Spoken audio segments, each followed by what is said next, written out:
you for agreeing to talk to us. My pleasure. Yeah, it's wonderful to have you on the Voice of America. Thank you. In your recent visit to Tashkent, you said that you were personally committed to the success of American-Uzbek dialogue. What are you going to do? And what kind of promises is this administration making when it comes to improving the relationship with Uzbekistan?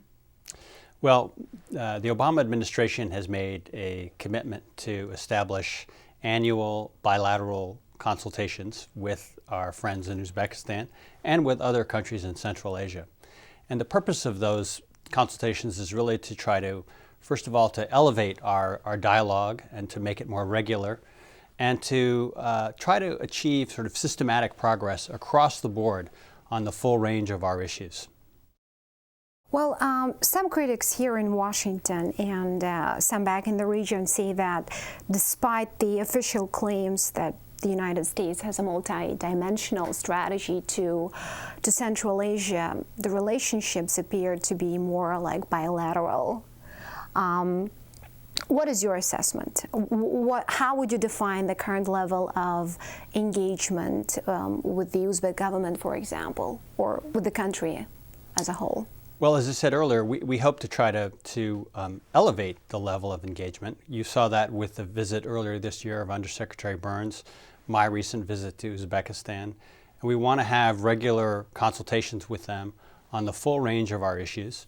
And I think that the Uzbek government also wants to see that same progress. So we're encouraged. Certainly we've seen a lot of cooperation from our friends in Uzbekistan on the question of Afghanistan. And during my visit, I expressed appreciation to President Karimov for the support that the government of Uzbekistan is helping to provide in terms of, for example, the transit of non-lethal goods through Uzbekistan to Afghanistan. They're also helping with electricity to Afghanistan and with many other kinds of assistance. So we welcome that. But we also want to see progress on trade and investment, on a lot of the important human dimension issues that we have on our agenda, and on other issues like energy as well. So we think that there's a good opportunity, and I think the Uzbeks share our optimism for progress. Well, there seems to be a lot of expectations from the United States and the region, both in Uzbekistan and the rest of Central Asia. What is America offering in exchange for this support to Uzbekistan, for example? Well, I mean, specifically. I think we have a lot to offer. I mean, we would like to, as I said, to try to increase trade and investment.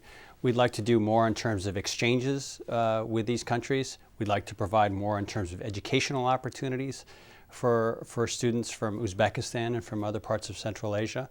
And then, of course, we have a lot of cooperation that we're already doing in places like Afghanistan.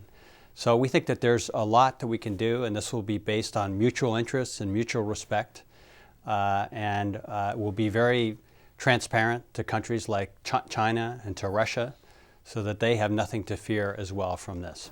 Who will facilitate these new initiatives, like you were talking about educational programs or exchange programs? Because as we know, a lot of US-based organizations were forced to get out of Uzbekistan for the past few years. Yeah. You don't have IREX, you don't have Excels, you don't have Open Society Institute there anymore. Yeah.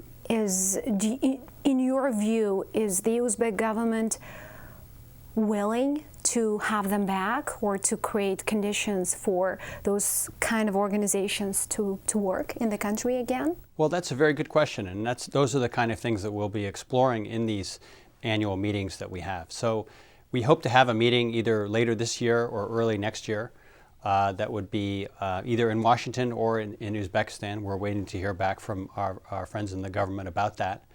And then we would either have a high-level delegation go out to Tashkent, or a high-level delegation come to the United States. And we would work through all of these various questions and explore ways that we can make tangible progress on all of these areas. Both on governmental and non-governmental. Exactly. Because the non-governmental side of it is very important as well. I mean, that's something... Which is also a very sensitive side. Of course. But again, we're going to do this on the basis of mutual respect. And we're not going to obviously do anything that the government of Uzbekistan doesn't want itself to do. And even on these very sensitive human dimension issues, I mean, these are things that are in the government's own interest to do. And so we hope to, again, to work with them to explore what might be possible.